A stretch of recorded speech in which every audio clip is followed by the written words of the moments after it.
Hello, everyone. This is Phoenix Tremaine, and as promised, I'm going to be giving you my General Hospital reaction to Jason's return, as well as some things I wanted to talk about the spoilers for this week. That I wasn't feeling well. I ate something that didn't agree with me, so I just needed to get the videos out so you guys could get the spoilers. And now I am doing my General Hospital review of today's episode and those plot points I want to speak on you know, the spoilers of other things happening this week. So the show began with Laura tries to grill Cyrus about why his mic went out, and it upsets him because she is insinuating that he hasn't changed or could be lying. They are interrupted when they need to take baby Ace to the hospital because Ace has a cold. I think he's been running a fever, and so they better safe than sorry. They take Ace to the hospital, and we get a scene that is straight out of Bold and Beautiful. And the reason why I say Bold and Beautiful is because Bold and Beautiful has a way of just taking characters and have them repeat the same dialogue over and over and over again to the point where you know what they're going to say before they say it. And that is the scene with Cyrus and Portia. How many times have we seen Cyrus and Portia have this conversation where he tries to apologize and she reminds him of all of the dirty deeds that he's done to hurt her family and that she will never forgive him? And he's like, well, I found, the Bible and blah, blah, blah, blah, blah. And she's like, I don't believe you. Laura's not here. I don't believe you. Save it for somebody who do. So I just felt like deja vu, constantly having the same conversation with Cyrus and Portia over and over again.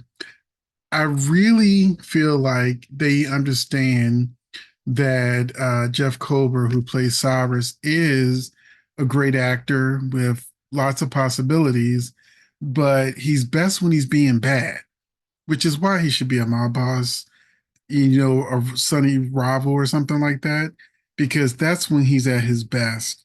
But his little pretend thing he's doing right now, whatever, it's boring. It's a waste of the character. But moving on to another character who, in my opinion, is typically a waste, Brook Lynn. Now, it's been a long time since I've liked Brook Lynn. Honestly, when Brook Lynn stand in, when she was on her pregnancy leave, came in, she blew me away. To me, she was the better Brook Lynn. And I actually liked Amanda Setton, who's the current Brook Lynn, because I remember her from My Life to Live. But Brook Lynn is just boring to me. She's just boring. And something amazing happened in this episode that I'm going to talk about in a second. But Brook Lynn and Tracy have a heart to heart, where Brook Lynn once again tells Tracy that she wants to be in music and not at deception. Once again, Bold and Beautiful. How many times have we heard Tracy and Brook Lynn have the same conversation about her wanting to be in music and not a quartermain, basically? But Tracy makes a deal with her to sell her shares to Maxie and Sasha, and Brook Lynn runs the company and doesn't like it. They do have a nice moment. This is what I'm going to talk about. They do have a nice moment where Brook Lynn encourages Tracy to tell Gregory how she feels. Now, I am a Gregory and Tracy fan. I think they have amazing potential to be the new Lala and Edward. They could be the patriarchs of the show. But what I liked about this moment is soap operas are missing heartwarming family moments that don't have anything attached to a holiday. Usually, the family moments we get, they're usually attached to Thanksgiving, Christmas, or something to that effect. But just having a grandmother, granddaughter, heart to heart, it was really nice to see. And it's nice. I love the drama that's on the soaps, but it's also nice to see heartwarming family moments. And so this is a moment I can get behind Brook Lynn and Tracy. We also have to get to Heather. So Heather annoys everyone and prepares to make another escape. She berates Laura for not protecting Esme and hollers at Cyrus to stay away from her grandson. I do not know where they're going with Heather. I'm assuming she will break out, escape the hospital before she goes back to jail. But what is actually the point of this? I don't understand. Heather has been written into a corner. She's technically a serial, the hook. So she doesn't have any real long term capabilities to be on the show for long term, and it's not sweeps. So I don't really get what they're doing with Heather. Um, Now we're gonna go along with the main story, the reason why people actually was excited for this episode, and that is the return of Jason, which begins with the raid. Now at the raid, it's Jagger slash John Cates and Anna, bussing in when Selena and Sonny are trying to set up whoever the shooter is. I want you to be aware that I'm trying to be careful with the words I use because certain words you can't say on YouTube. So bear with me. But anyway, the feds barge in, and Ava once again proves to be a good partner for Sonny in a sense that she would be a great mob wife. However, I'm going to get to it later in this video of why I don't want Sonny and Ava together.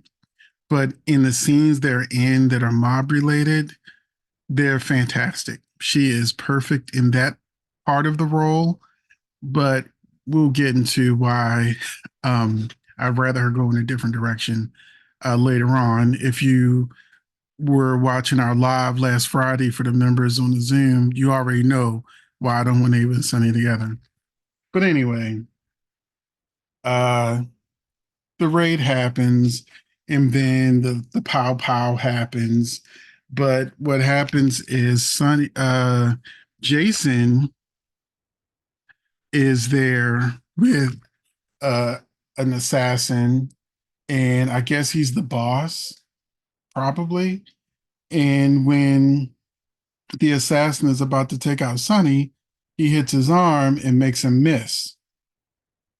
So there's a lot going on here with Jason's return because when the assassin tries to take out Dante after giving him like the pow pow uh, earlier in the scene, Dante is hit, but he clearly has a vest on, and Jason pow pows the assassin and gets rid of him. And then he's there trying to save Dante. And it's sort of weird because I know there's been a lot of talk about who the shooter was. And clearly the shooter is Jason, although it's Jason and help, so to speak. But when they said, somebody came back from the dead, everybody thinks it's dead, his name is Stone. And there were people saying, oh, it's Morgan because Morgan's middle name is Stone or whatever. So we see today, yes, it is Jason. He's a part of whatever's going on. And I was silent, but I said, if it's Morgan, it wouldn't make any sense because Morgan didn't know the ins and outs of Sonny's empire. He didn't know the safe houses. He didn't know the information that Jason would know. So I always stood firm that whoever's powering these mobsters, it would be Jason. But I'm about to go into why this scene may not look or seem like it's supposed to. Because if you remember last week in the preview, when Dante told the pow pow person to turn around, they had a hood on. And when, they pulled the hood off, he was like, it's you. But Jason didn't have a hood on in the scene.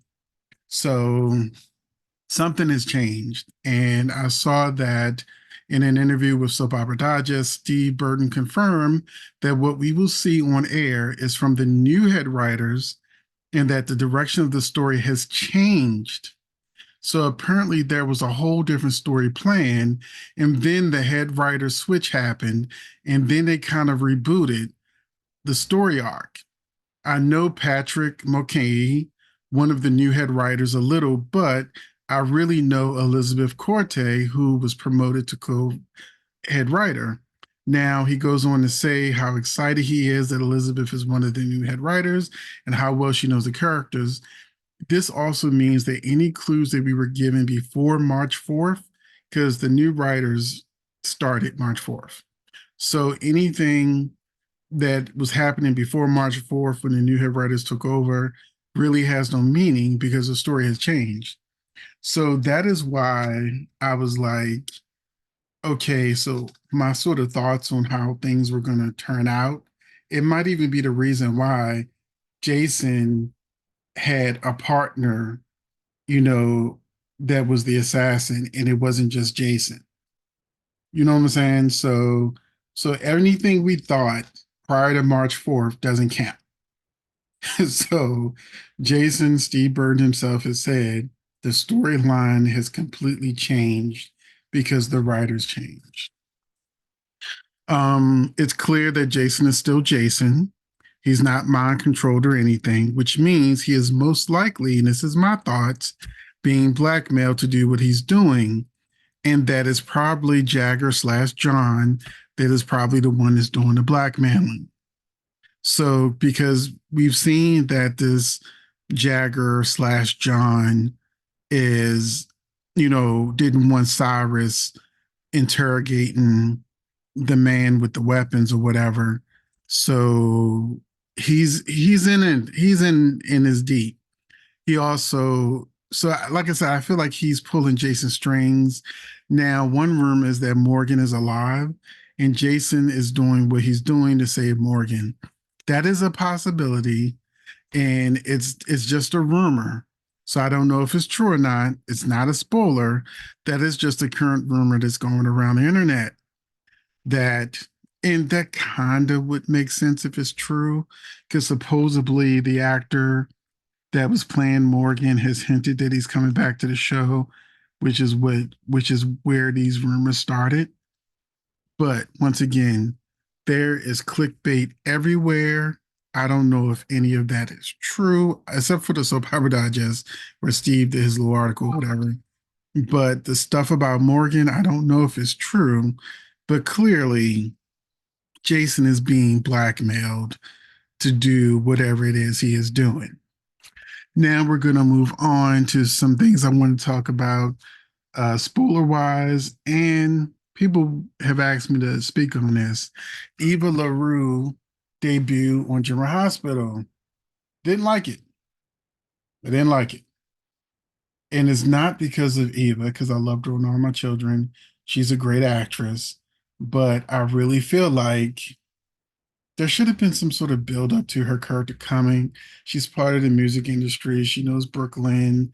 There should have been some scene. We didn't get any of her personality in that scene. I don't feel like I know who that character is, and she didn't show a whole lot of emotion in those scenes of catching Blaze, with Christina. It was boring. It was flat. It was bad writing.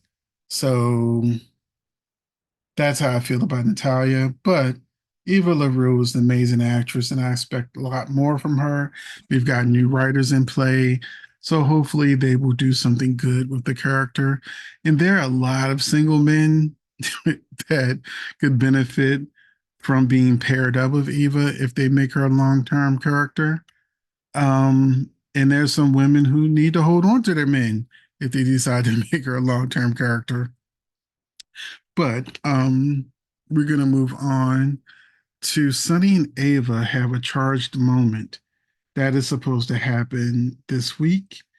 And just look at this picture. There's no sexual energy in this picture. There's just two actors doing their job, and there's no heat. There's no heat. These are two great actors, but my problem with Sunny and Ava is even though she has been great in these mob scenes and she would be a great partner in the business with Sunny. They keep saying, Sunny, you can't do it by yourself, you can't do it by yourself. I would love it if Sunny said, you know what, I want to share some power with Ava. You're doing a great job. I would love that. But the problem with Sunny and Ava is Sunny makes Ava small. Ava is a powerhouse actress. She also is a generous actress, just like Jeannie Francis, that allow actors to breathe and to have their moments in the scene. But Ava and Sunny dynamic is she's always scared he's going to try to take Avery from her or, minimize her custody. So that's not something love is built on. I always see that Mara kind of shrinks in a scene to sort of let Maurice do what he needs to do. And I don't really see Ava doing those powerhouse scenes. Like she's not going to argue with Sonny the way she would with Nicholas. You know what I'm saying? So I just feel like now let me know in the comment section if you see it too. On the live members live, we all kind of agreed that we see that Maura West, who's an amazing actress, when she's in scene, except I was leading the charge on this, that she always shrinks a little bit when she's in scenes with him. Like her character is scared of him, of all the things that he could do. So she never really gets to be the amazing Ava we've gotten used to. So moving on to Marshall and Curtis are also going to have a scene this week with where they're going to be talking about his misdiagnosis. I've been talking about that for a year. I'm tired of this story. It has gone nowhere. But I did come up with a theory. Maybe the reason why they're adding more fuel to this Marshall being misdiagnosed is that it will eventually lead to maybe somebody like Finn hearing that Marshall was misdiagnosed and well, maybe Gregory needs to be diagnosed again. So I think Gregory and Tracy are a great couple. And I think that the writers see it, the fans see it, and this terminal diagnosis that he has, there's no turning from that. But if they say it's a misdiagnosis, then there's hope for Tracy and Gregory. Like I said, potentially being the patriarchs of the show. They make each other better. And I like that. Finally, Michael tries to convince Dex to stay. Okay, so Jocelyn and Michael are trying to get Dex to stay in Port Charles or whatever. But the truth of the matter is, the only person who can decide whether or not Dex can stay is Sonny, period. He knows too much. He can be used by the feds. He can be used by Sonny's enemies. He's a target. Sonny sending him away was for his benefit. So there should be a better reason on how Dex can stay. So those were my thoughts on General Hospital. Let me know what you think about today's episode, about what's going on with Jason, about the change in Jason's storyline, where they're now going to go in a totally different direction. What is your idea of what direction this may be after seeing today's episode? And I will see you in the next video.